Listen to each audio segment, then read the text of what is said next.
শ্রী জগন্নাথ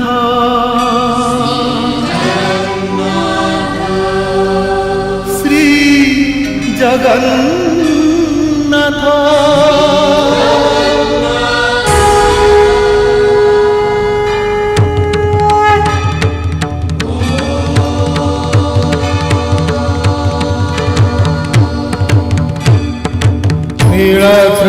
शंखमध्ये शतदलकमले रत्नसिंहासनस्थं सर्वालङ्कारयुक्तं नवघनरुचिरं संयुतं चाग्रजेन भद्राया वामभागे रथचरणेन्द्रवन्द्यं वेदानां सारमीशं सजनपरिवृतं ब्रह्मदारुं स्मरामि ब्रह्मदारुं स्मरामि।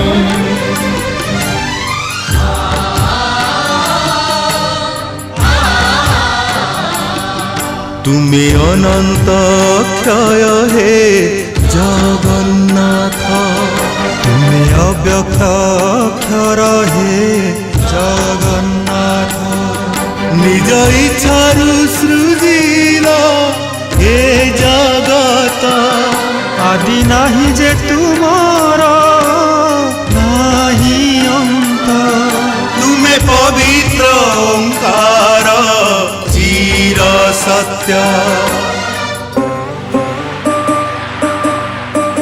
नील सिंधु तीरे नीलाचल तहि विराजित बड़ देउला दारु ब्रह्म रूपे हे विश्व पालन उड़ा पताका पतित पावन सत्य धर्म न्याय करि संस्थापित भक्तर तुमे होई चाहे नाथ श्री जगन्नाथ श्री जगन्नाथ जगन्नाथ श्री जगन्नाथ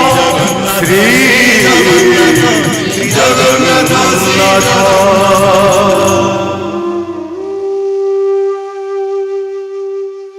गतकाली 4-5 जन ब्राह्मण सकाले एठिके आसते से माने कहते ये कौड़े पावन क्षेत्र गोटे कथा मन रखी था सुकुमारी रानी माँ और राजा आमर बापा माँ ना आउ संभव नुहे दिन दिन मास मास बीती गलानी से नीलगिरी पहाड़ को छुईबार आकर्षण मोर कमिबा तो दूरे थाउ बरं से आहरी मते टाणी धरुची एमिति जल मु केबे पी नथिली जेमिति मो सारा देह पुलकित होई उठुची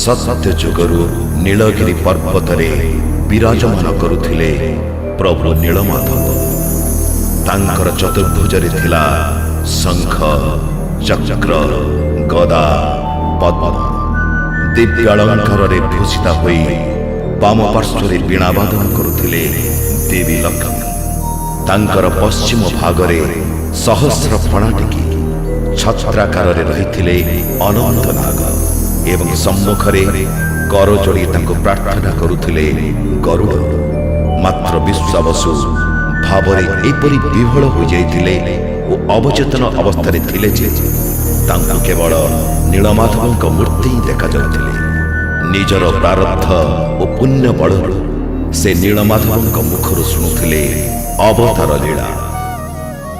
विश्वावसु जेतेबेले मु क्षीरसागर रे शयन करिथिली सेई समय मोर हस्तधृत शंख क्षीरसागर रे पतित हला। लक्ष्मी को आलिंगन करने समय ମୋର କର୍ଣ୍ଣମୂଳରୁ ସ୍ୱେଦବିନ୍ଦୁ ଆସି ଶଙ୍ଖ ଉପରେ ପଡ଼ିବାରୁ ଜନ୍ମ ନେଲା ଏକ ଦୁର୍ଦାନ୍ତ ରାକ୍ଷସ ଶଙ୍ଖାସୁର। ସମସ୍ତ ଅବୟବ ତାର ଶଙ୍ଖ ଏବଂ ମୁଖମଣ୍ଡଳ ଅତ୍ୟନ୍ତ ଭୟଙ୍କର।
ଶଙ୍ଖାସୁର ଶିବଙ୍କୁ ସ୍ତୁତି କରି ତାଙ୍କଠାରୁ ପଞ୍ଚମ ବେଦ ଶିକ୍ଷା କଲା ଏବଂ ବାକି 4 ବେଦ ଶିକ୍ଷା କରିବା ପାଇଁ ସେ ବ୍ରହ୍ମାଙ୍କ ପାଖକୁ ଗଲା।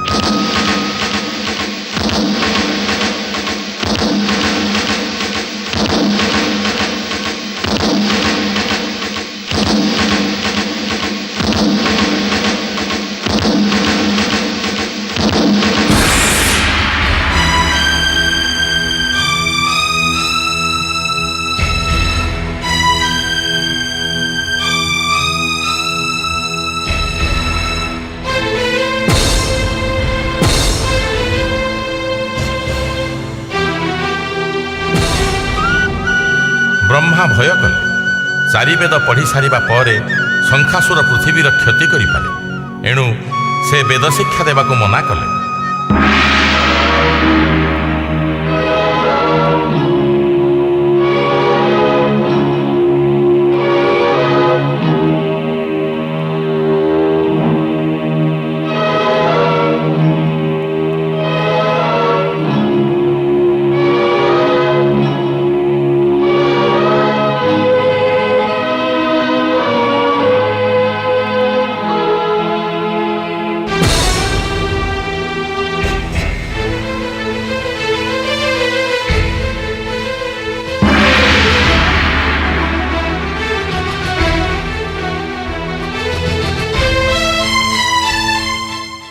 ଶଙ୍ଖାସୁର ବ୍ରହ୍ମାଙ୍କ ହାତରୁ ବେଦ ଛଡ଼ାଇ ନେଇ ପୁଣି ଗଭୀର ଜଳରେ ନିମଜ୍ଜିତ ହେଲା। ବ୍ରହ୍ମା ଅନ୍ୟ କୌଣସି ଉପାୟ ନ ପାଇ ମୋ ପାଖକୁ ଆସିଲେ। ଶଙ୍ଖାସୁରକୁ ମାରିବା ପାଇଁ ଓ ବେଦ ଉଦ୍ଧାର କରିବା ପାଇଁ ମୁଁ ମତ୍ସ୍ୟନାରାୟଣ ଅବତାର ନେଲି।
ବେଦ ଉଦ୍ଧାର ହେଲା। ମାନବ ସମାଜର ଚେତନା ପ୍ରବାହକୁ ଉଜ୍ଜୀବିତ କରିବା ପାଇଁ ବେଦ ସୃଷ୍ଟି କରାଯାଇଥିଲା। ବେଦ ହେଉଛି ପୃଥିବୀର ଆଦି ଗ୍ରନ୍ଥ। ବେଦ ଯଦି ଉଦ୍ଧାର ନ ହୋଇଥାନ୍ତା ତାହେଲେ ମାନବ ସଭ୍ୟତା ଲକ୍ଷ ଲକ୍ଷ ବର୍ଷ ପଛକୁ ଫେରି ଯାଇଥାନ୍ତା। ପ୍ରଭୁ, ଅଜଣା ଅତୀତ ଭିତରକୁ ମୋତେ ନେଇଯାଇ ଆପଣ ମୋତେ ଧନ୍ୟ କରିଦେଲେ ପ୍ରଭୁ। କିନ୍ତୁ ସଭ୍ୟତାର ବିପଦ ସେତିକିରେ କଟିଲାନି ବିଶ୍ୱାବସୁ। ଦେବତାମାନଙ୍କ ଐଶ୍ୱର୍ଯ୍ୟ ଏବଂ ବିଭୂତି ଦେଖି ଦାନବମାନେ ଈର୍ଷା ପ୍ରଣୋଦିତ ହେଇ ଉଠୁଥିଲେ। ଏହି ସମୟରେ ଦିନେ ଜଣେ ବିଦ୍ୟାଧରୀ ଏକ ଦିବ୍ୟମାଳା ଧରି ଯାଉଥିବା ସମୟରେ କ୍ଷଣକୋପୀ ଦୁର୍ବାସାଙ୍କ ସହ ତାର ଦେଖା ହେଇଗଲା। ବିଦ୍ୟାଧରୀ ତାଙ୍କୁ ପ୍ରଣାମ କଲେ।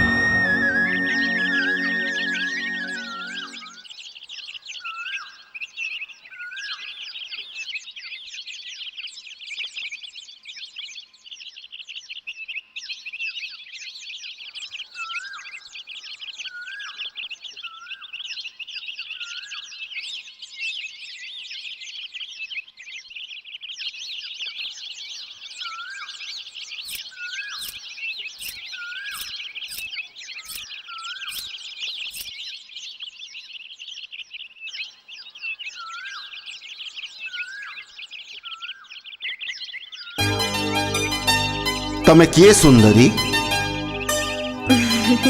मु विद्याधरी महात्मा। रास्ता रे जाउथिबा समय रे आपनक दर्शन पाइबारु प्रणाम करी आशीर्वाद नबाकु आसीछि। तुमर मंगल हो सुंदरी। महात्मा, जदि आपण प्रसन्न हेले मोर गोटे प्रणामी ग्रहण करी मते कृतार्थ करंतु।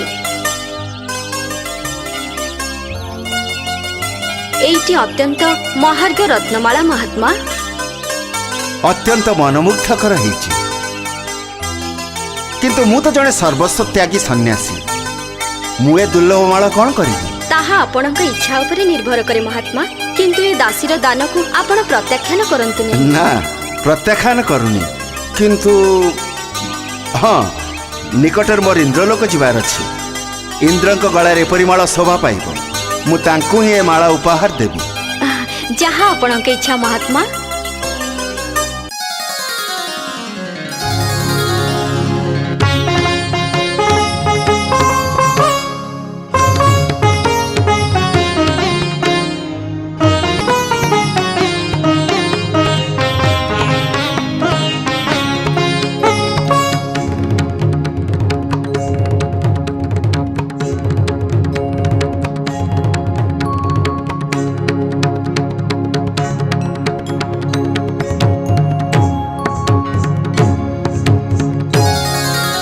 नव बसंते मधु बरसे, नव बसंते मधु बरसे, अधीर तनु मन नयन रे सपन अळि हसे अळि परसे।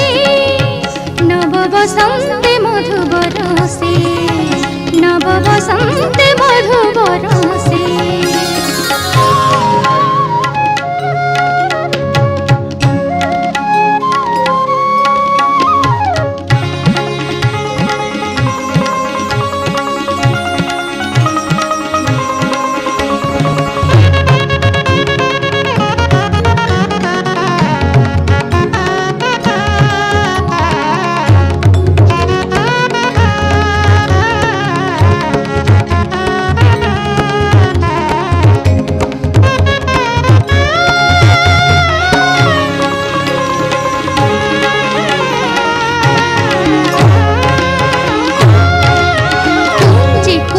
फूल सांजे सांजे भिजे अंग प्रीति रंगे। ताने ताने बंसी सोने सोने यौवन ढेउ भांगे। कुंजे कुंजे फूल सांजे सांजे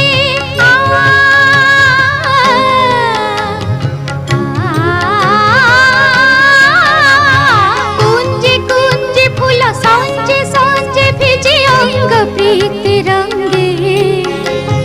ताने ताने बंसी सोने सोने,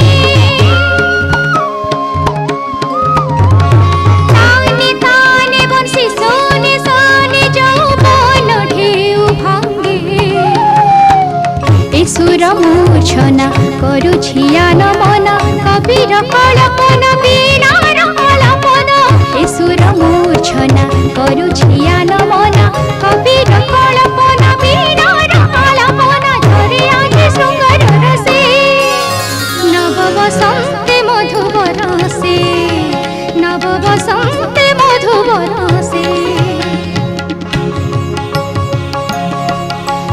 बसन्ते मधु बरसे नव बसन्ते मधु बरसे नव बसन्ते मधु बरसे नव बसन्ते मधु बरसे तुमतन तुमतन तुमतन तुमतन तुमतन तुमतन तुमतन तुमतन तुमतन तुमतन तुमतन तुमतन तुमतन तुमतन तुमतन तुमतन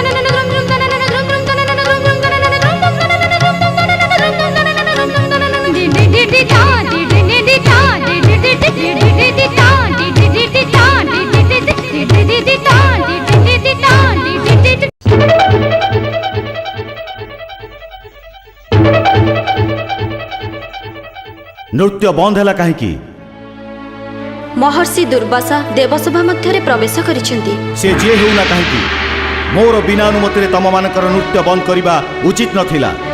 मर्त्यर जड़े ऋषि देवता मानकर आनंद उत्सव बंद हो। देवराज इंद्र तमे तमर सीमा अतिक्रम करछ। मु जड़े तपसिद्ध सन्यासी तमे गर्वर मत ही मत अपमानित करुच। मु तुमको दबा पाई गोटे उपहार नहीं आसथिली तमे से उपहार मर्यादा को नष्ट करछ। तेणु मु तुमको अभिशाप देउछि देवराज इंद्र तमे क्षमतार मत ही मते आज जो व्यवहार कल तार फल स्वरूप स्वर्गलक्ष्मी तुमको आज यही मुहूर्त परित्याग करी। तम देवसभा श्रीहीन हो तमर परम शत्रु दानव माने स्वर्ग राज्य अधिकार करने तुमको स्वर्ग विताड़ित करदेवे। ए दुर्वासार अभिशाप केबे हेले विफल हेबनी केबे नुहे।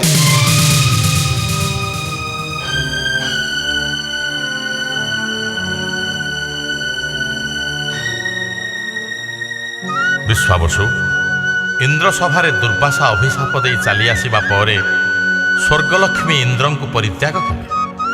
स्वर्ग श्रीहीन हो गले। दानव मानक भୟରେ देवता माने कालातिपात कले। स्वर्गर एही दुरवस्था कथा जानी दानव माने भी उत्फुल्लित हो उठिले। स्वर्ग को आक्रमण करी स्वर्गराज्य लाभ करिवार योजना आरंभ कले। ए संवाद स्वर्गराज्य रे यथा समय पहुँचला। भीत संत्रस्त देवता माने ब्रह्मा सहित मो निकट को आसी राक्षस मानक अत्याचार विषय रे मते जणाइले। वर्ष वर्ष धरी देव दानव मध्य युद्ध होई खाली स्वर्ग नुहे धरा बक्षर मध्य प्रभुत क्षति हेलानी। मु चाहे देवता आउ दानव मानक भितरे शांति फेरी आसु। कारण एई युद्ध रे क्षति होउची पृथ्वीर मानव जातिर एवं अन्य जीव मानकर। प्रभु आमे भी शांति चाहूँ हेले दानव मान को बुझेइब किए? देवराज इंद्र परस्पर मध्य ईर्षार एकमात्र कारण हेउची सुख एवं ऐश्वर्य। दानव मानक धारणा देवता माने सबु प्रकार सुख एवं ऐश्वर्य भोग करछन्ति। एथिपाई मो पाखरे गोटे प्रस्ताव अछि। देवता माने एई प्रस्ताव रे राजी हेले मु देवदानव मानक मध्य मध्यस्थता करिवि। की प्रस्ताव प्रभु? समुद्र रत्नर भंडार। सेथिपाई समुद्र ना रत्नाकर। दधि मंथन कले दुग्धर सार पदार्थ लवणी जेपरी बाहर को बाहरी आसे सेहीपरि समुद्र मंथन कले समुद्र गर्भरे थिबा समस्त रत्न बाहर को बाहरी आसिबो। ताकू देवता दानव मानक मध्य समान भाव में बांटी दिया जिवो। देवता मानक परि समान ऐश्वर्य लाभ करी सेमाने समस्ते संतुष्ट हेबे। प्रभु आपण आमर कर्ता।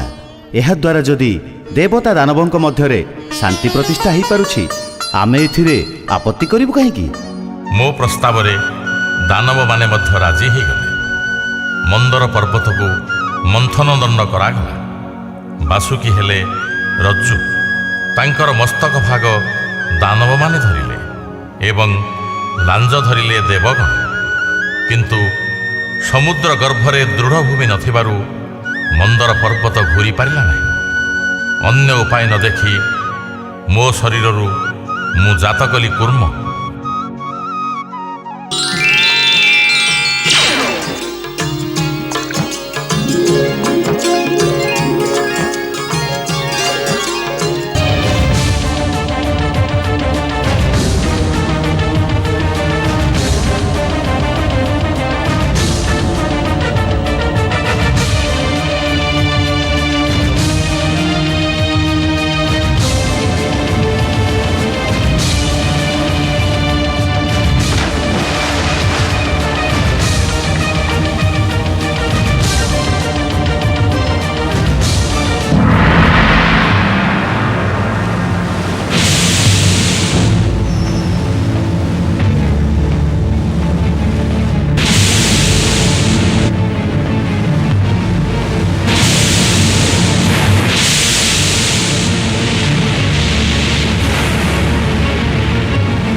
ବିଶ୍ୱାବସୁ ମୋରି ଶରୀରରୁ ଜାତ ବୋଲି ସେହି ମହାକୁର୍ମ ହେଲେ ଅବତାର।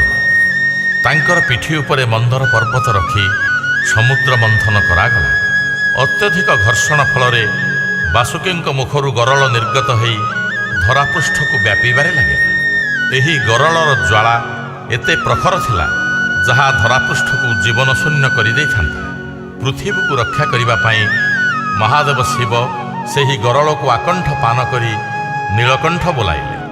ଏହାପରେ ସମୁଦ୍ରରୁ ବାହାରିଲେ ଐରାବତ ହସ୍ତୀ, ଉଚ୍ଚୈଶ୍ରବା ଅଶ୍ୱ, ଚନ୍ଦ୍ର, ତାରାଗଣ, ଅଜସ୍ର ଧନ ସମ୍ପଦ ଏବଂ ସର୍ବଶେଷରେ ଅମୃତ କୁମ୍ଭ ଧରି ବାହାରି ଆସିଲେ ବରୁଣ ପୁତ୍ରୀ ଲକ୍ଷ୍ମୀ।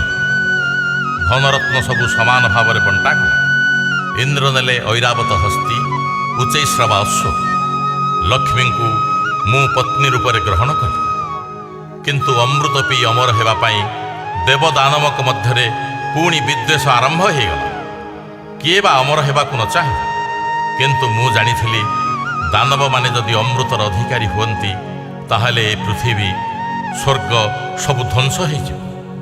ତେଣୁ ମୁଁ ସୁନ୍ଦରୀ ମୋହିନୀ ବେଶରେ ପ୍ରଥମେ ଦେବତାମାନଙ୍କୁ ଅମୃତ ପରିବେଷଣ କଲି।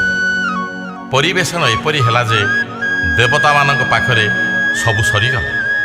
କିନ୍ତୁ ରାହୁ ଓ କେତୁ କପଟ କରି ଚନ୍ଦ୍ର ଓ ସୂର୍ଯ୍ୟଙ୍କ ପାଖରେ ବସି ଅମୃତ ପାନ କରିବା ସମୟରେ ବାଧ୍ୟ ହୋଇ ମୁଁ ସୁଦର୍ଶନ ଚକ୍ର ଦ୍ୱାରା ସେମାନଙ୍କ ମସ୍ତକ ଛେଦନ କଲି।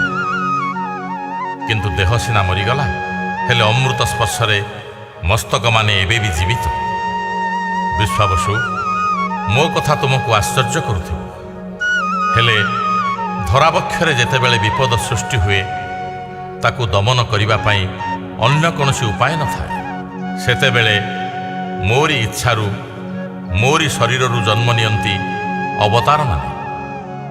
ରାକ୍ଷସ ହିରଣ୍ୟାକ୍ଷର ଅତ୍ୟାଚାର ଦିନକୁ ଦିନ ବଢ଼ି ଚାଲିଲା। ସେହି ଅତ୍ୟାଚାରକୁ ଦମନ କରିବା ପାଇଁ ମୋତେ ପୁଣି ଅବତାର ସୃଷ୍ଟି କରିବାକୁ ପଡ଼ିଲା, ବରାହ ଅବତାର।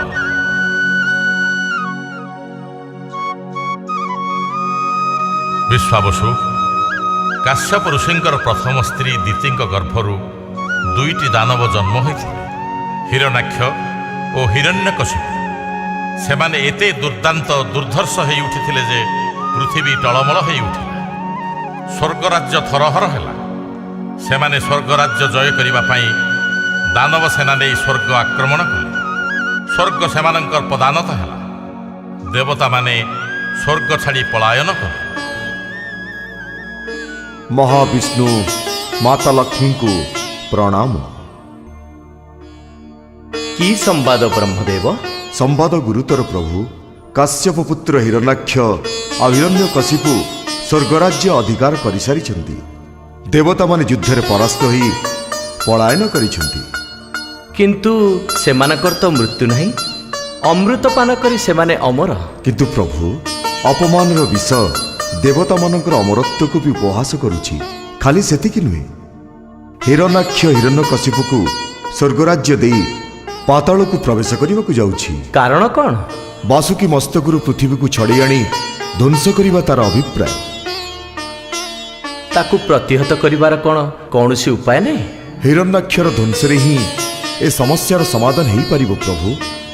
କିନ୍ତୁ ତାକୁ ଧ୍ୱଂସ କରିବା ପ୍ରାୟ ଅସମ୍ଭବ। କାହିଁକି?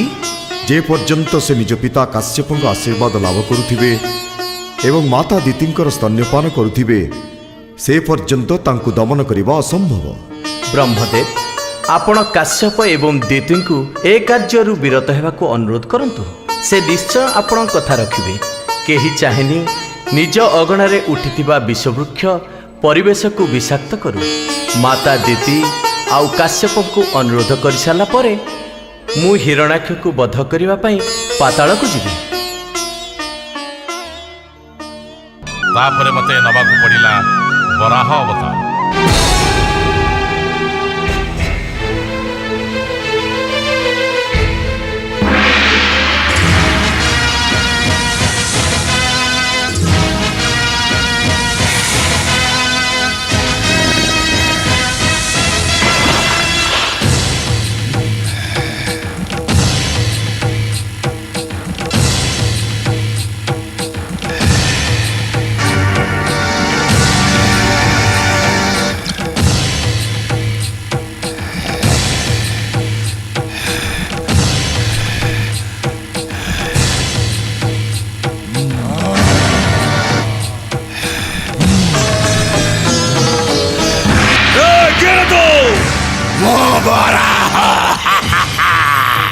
ଭୀଷଣ ଯୁଦ୍ଧ ପରେ ବରାହ ନିଜ ଦନ୍ତରେ ପୃଥିବୀକୁ ଧାରଣ କଲେ ଓ ଶେଷରେ ହିରଣ୍ୟାକ୍ଷର ଶିର ଛେଦନ କଲେ।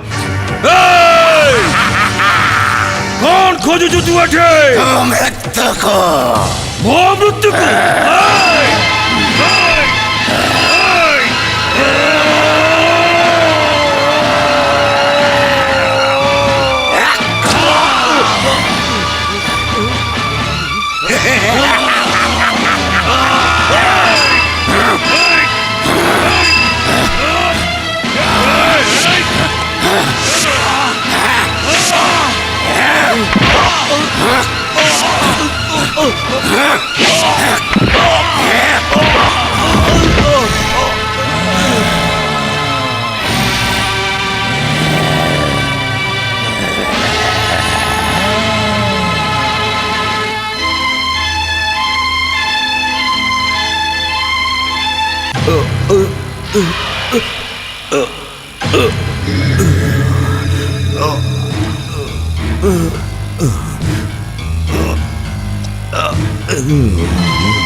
କୁଆଡ଼େ ଗଲୁ ରେ ବର?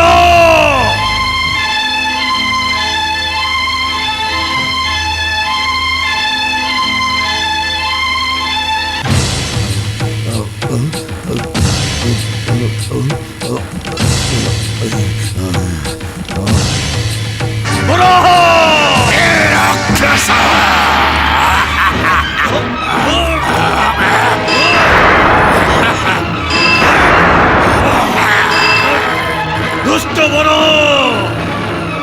ଆଜି ମୁଁ ତ ଜୀବନ ନେଇ କେବେ ବି ଛାଡ଼ିବିନି।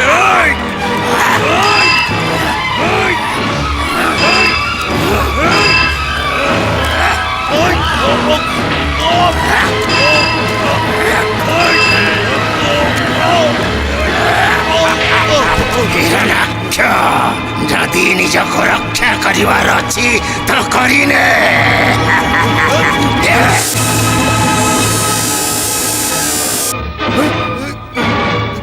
ଭ୍ରାତା ହିରଣ୍ୟକଶିପୁ, ଭ୍ରାତା!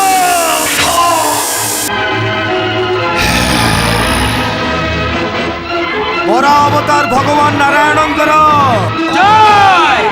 ବରା ଅବତାର ଭଗବାନ ନାରାୟଣଙ୍କର। ହିରଣ୍ୟାକ୍ଷର ମୃତ୍ୟୁ ପରେ ପୃଥିବୀ ରକ୍ଷା ପାଇଲା। ଏ ସମ୍ବାଦ ହିରଣ୍ୟକଶିପୁ ଶୁଣିଲା ମାତ୍ରେ କ୍ରୋଧରେ ଅନ୍ଧ ହେଇଗଲା। ପ୍ରବଳ ବିଷ୍ଣୁ ବିଦ୍ୱେଷୀ ହେଇ ଉଠିଲା। ଠିକ୍ ଏହି ସମୟରେ ତା ଔରସରୁ ଜନ୍ମ ନେଲା ପ୍ରହ୍ଲାଦ, ପ୍ରଚଣ୍ଡ ଭାବେ ବିଷ୍ଣୁ ଭକ୍ତ। ହିରଣ୍ୟକଶିପୁ ପୁତ୍ରର ଏ ସ୍ୱଭାବ ଦେଖି ଅସନ୍ତୁଷ୍ଟ ହେଇ ଉଠୁଥିଲା। ବିଷ୍ଣୁ ଭକ୍ତିରୁ ତାକୁ ଦୂରେଇ ଆଣିବା ପାଇଁ ବହୁତ ଚେଷ୍ଟା କଲା, ପାରିଲାନି। ତାର କ୍ରୋଧ ଏପରି ଚରମ ସୀମାରେ ପହଞ୍ଚିଗଲା ଯେ ସେ ପୁତ୍ରକୁ ବିନାଶ କରିବାକୁ ଚେଷ୍ଟା କଲା। ମତ୍ତହସ୍ତି ପାଦ ତଳେ ତାକୁ ଦଳି ଦେବା ପାଇଁ, ଅଗ୍ନିରେ ଦଗ୍ଧ କରି ମାରିଦେବା ପାଇଁ ସେ ବ୍ୟବସ୍ଥା କଲା ସିନା, କିନ୍ତୁ ମୁଁ ସେଇ ବିଷ୍ଣୁଭକ୍ତ ବାଳକ ପ୍ରହ୍ଲାଦକୁ ସବୁ ବିପଦରୁ ରକ୍ଷା କଲି। ଶେଷରେ ଦିନେ ଅତ୍ୟନ୍ତ କ୍ରୋଧରେ ଜର୍ଜରିତ ହେଇ ହିରଣ୍ୟକଶିପୁ ପ୍ରହ୍ଲାଦକୁ ନିଜ ସଭାଗୃହକୁ ଡକେଇ ପଚାରିଲା,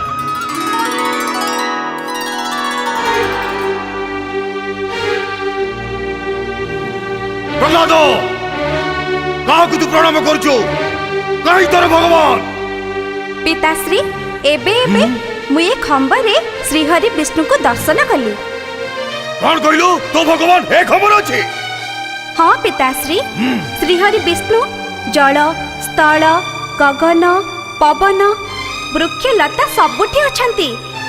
ଆପଣ ଏ ଖମ୍ବରେ ଦେଖିବାକୁ ଚାହିଁଲେ ତାଙ୍କୁ ନିଶ୍ଚୟ ଦେଖିପାରିବେ। କଣ?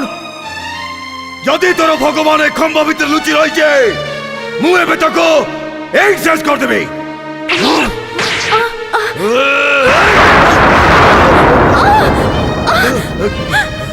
আচ্ছা দে মতে প্রহ্লাদ ডাক তো শ্রীহরি ভগবান কো এবে মু তোতে আউ তোর ভগবান দুই জনকু এইটি শেষ করে দেবে হ্যাঁ ডাক ডাক দেখিবি তোর ভগবান তোতে কেমিতি বঞ্চাইব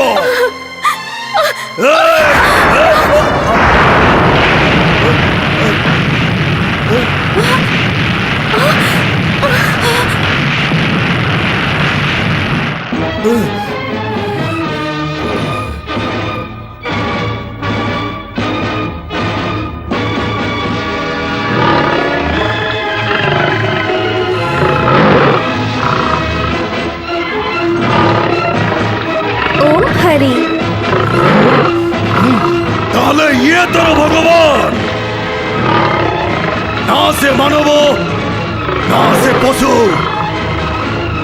এই তুচ্ছ প্রাণী হচ্ছে তাহলে তোর ভগবান।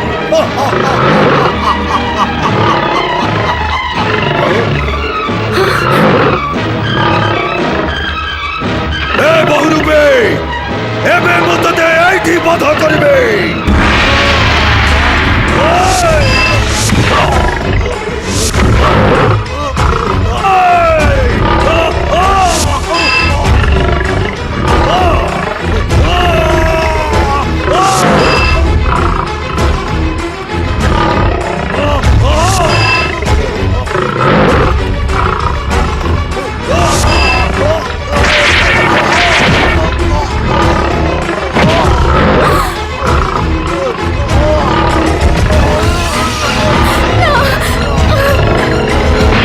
ହିରଣ୍ୟକଶିପୁ ସ୍ୱୟଂ ବ୍ରହ୍ମା ତତେ ଯୋଉ ବରଦାନ ଦେଇଥିଲେ ତାକୁ ସ୍ମରଣ କର।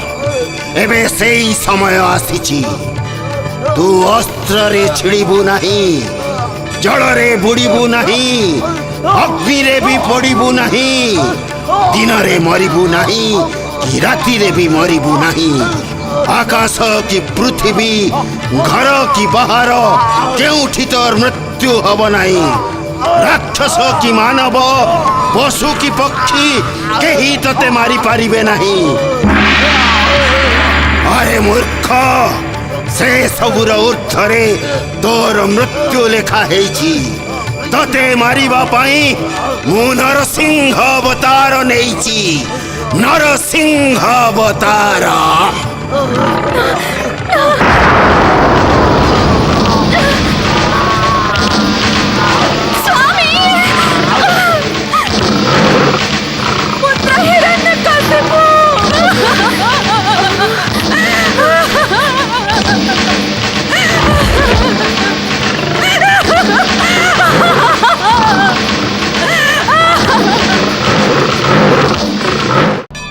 ବିଶ୍ୱାବସୁ, ସବୁ ଦାନବ ଯେ ବିବେକହୀନ, ନିଷ୍ଠୁର ଏବଂ ପ୍ରତିକ୍ରିୟାଶୀଳ ଏକଥା ନୁହେଁ।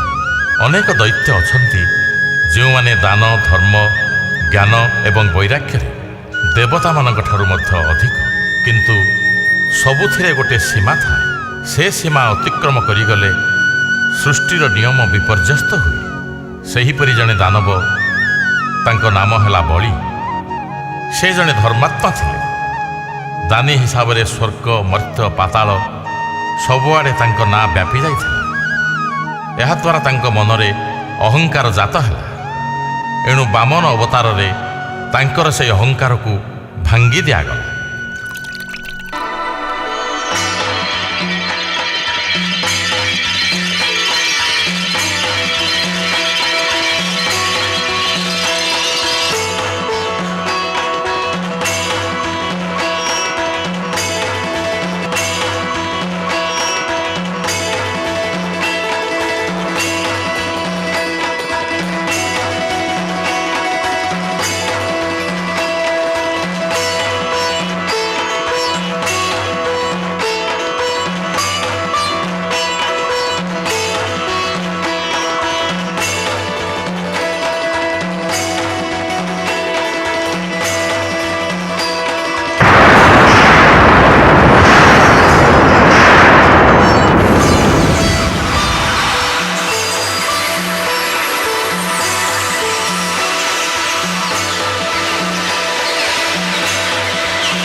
ଇଏ କ'ଣ?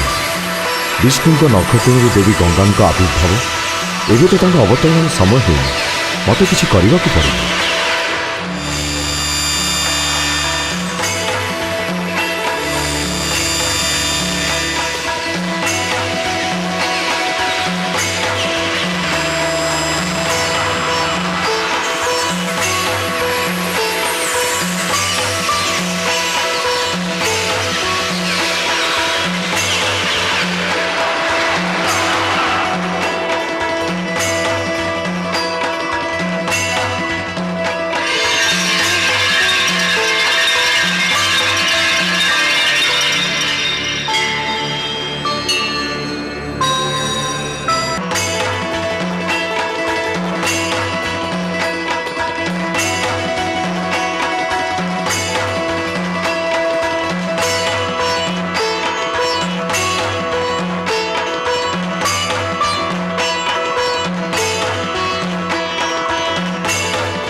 ମାତ୍ର 3 ପାଦ ଭୂମି ସେ ବାମନଙ୍କୁ ଦାନ ଦେଇପାରିଲେ ନାହିଁ। ତେଣୁ ନିଜ ମସ୍ତକ ଦେଖାଇଦେଲେ। ବାମନ 3ୟ ପାଦରେ ତାଙ୍କୁ ଚାପି ଦେଇ ପାତାଳଗାମୀ କରେଇଦେଲେ। ବର୍ତ୍ତମାନ ସେ ପାତାଳର ରାଜା। ଶୁଣ ବିଶ୍ୱାବସୁ, ସତ୍ୟ ପରେ ତ୍ରେତୟା ଆସେ। ସ୍ୱେଚ୍ଛାଚାରୀ କ୍ଷତ୍ରିୟମାନଙ୍କୁ ଦମନ କରିବା ପାଇଁ ମୋରି ଶରୀରରୁ ଜନ୍ମ ନିଅନ୍ତି ପରଶୁରାମ। ସେ 21 ବାର ପୃଥିବୀ ପ୍ରଦକ୍ଷିଣ କରି କ୍ଷତ୍ରିୟମାନଙ୍କୁ ନିଧନ କରନ୍ତି।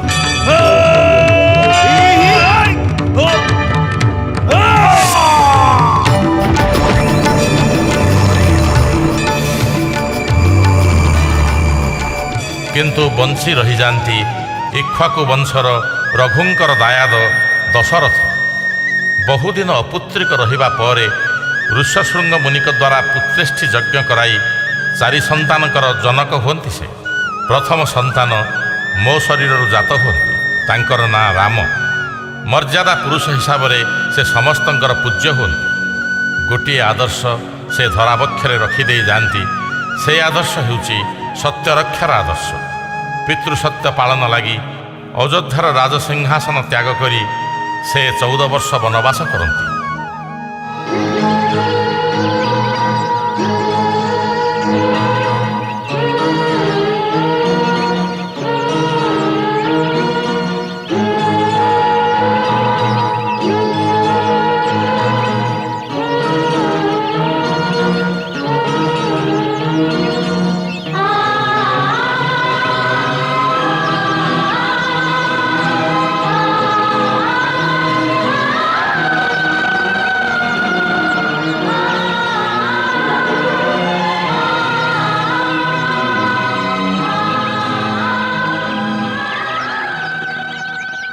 ଦିନେ ଅରଣ୍ୟ ମଧ୍ୟରେ ଏକ ସ୍ୱର୍ଣ୍ଣମୃଗ ଦେଖି ସୀତା ସେ ମୃଗଟିକୁ ଆଣିଦେବା ପାଇଁ ରାମଙ୍କୁ ଅନୁରୋଧ କରନ୍ତି। କ'ଣ ହେଲା ସୀତେ? ଦେଖିଲେ ପ୍ରଭୁ, କି ସୁନ୍ଦର ହରିଣଟିଏ। ମତେ ଆଣିଦିଅନ୍ତୁ ନା। ଠିକ୍ ଅଛି ପ୍ରିୟ। ଲକ୍ଷ୍ମଣ, ଭ୍ରାତା, ଜାନକୀ ଏକୁଟିଆ କୁଟୀରରେ ଅଛନ୍ତି। ମୁଁ ନ ଫେରିବା ପର୍ଯ୍ୟନ୍ତ ତମେ ସ୍ଥାନ ଛାଡ଼ି ଯିବନି। ଯଥାଜ୍ଞା ଭ୍ରାତା। ଆସୁଛି ସୀତେ।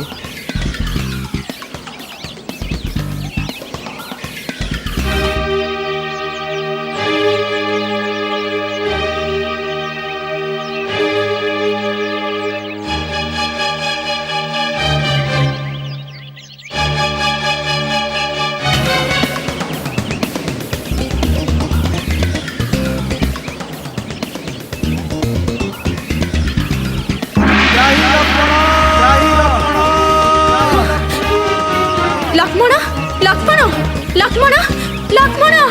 କ'ଣ ହେଲା ମାତେ? ତୁମ ଭ୍ରାତା ବିପଦରେ ପଡ଼ିଛନ୍ତି। ଯାଅ ତାଙ୍କୁ ଉଦ୍ଧାର କର। କିନ୍ତୁ ମାତେ, ଅଗ୍ରଜଙ୍କର ଆଦେଶ ମୋର ଶିରଧାର୍ଯ୍ୟ। ଏଇଟା ବି ମୋ ଆଦେଶ। ତୁମେ ଯାଅ, ତୁମ ଭ୍ରାତାଙ୍କୁ ଉଦ୍ଧାର କର। ଠିକ୍ ଅଛି ମାତେ, ଆପଣଙ୍କ ଆଦେଶ ମାନ୍ୟ କରି ମୁଁ ଏଠାରୁ ଚାଲି ଯାଉଛି। କ'ଣ ହେଲା, ଅଟକି ଗଲ କାହିଁକି? କିନ୍ତୁ ମାତେ, ଆପଣଙ୍କୁ ମୋର ଗୋଟିଏ ଅନୁରୋଧ। ଆମେ 2 ଭ୍ରାତା ନ ଫେରିବା ପର୍ଯ୍ୟନ୍ତ ଆପଣ ଯେମିତି 3 ଗାର ଡେଇଁ ଆରପଟକୁ ନ ଯାଆନ୍ତି।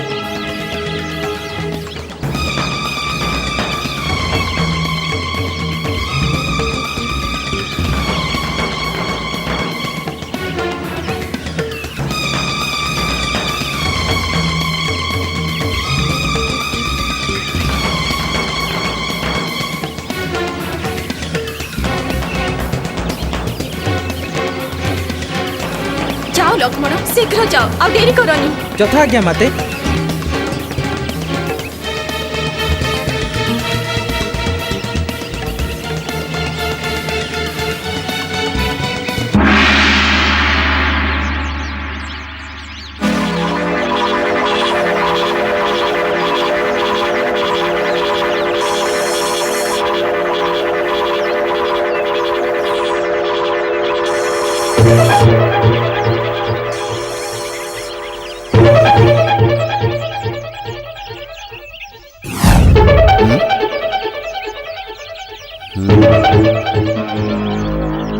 भगवती भिक्षां देहि,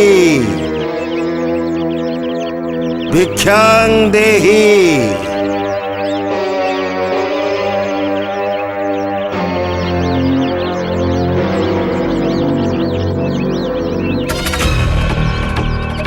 ଭିକ୍ଷା भिक्षा ग्रहण करंतु। निकट को न आसी भिक्षा प्रदान कले ताहा ग्रहण योग्य नुहे। किंतु ए 3 गार को टपिबा मो पक्षे संभव नुहे। ताहले मु फेरी जाउची माते। रुहंतु, आपण भिक्षा ग्रहण न कले मो पई पाप हेबो। रुहंतु।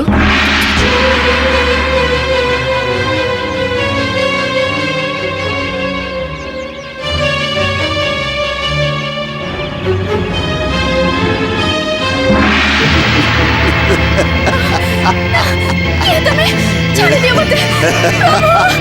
रक्षा करंतु प्रभु, रक्षा करंतु प्रभु, छाड़ी दियो।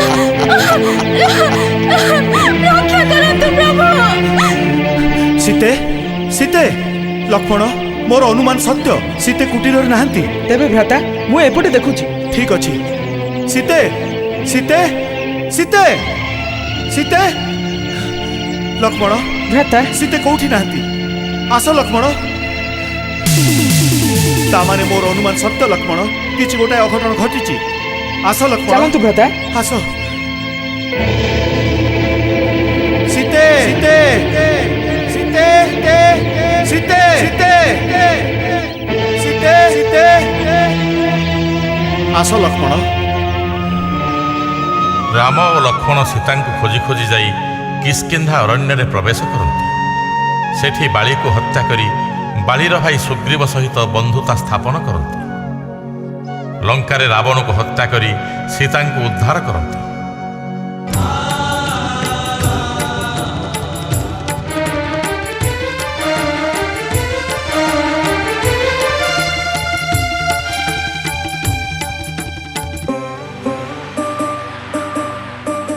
जगतर नाथ जगन्नाथ बिंदु ठारु सिंधु तुमे सर्वव्याप्त आपणा इच्छारे अधा गढ़ा होई बसी अछाहे नीलाद्रि गोसाई भावरे प्रकट अभावे गुपत तुमे ही आरंभ तुमे ही समाप्त। श्री जगन्नाथ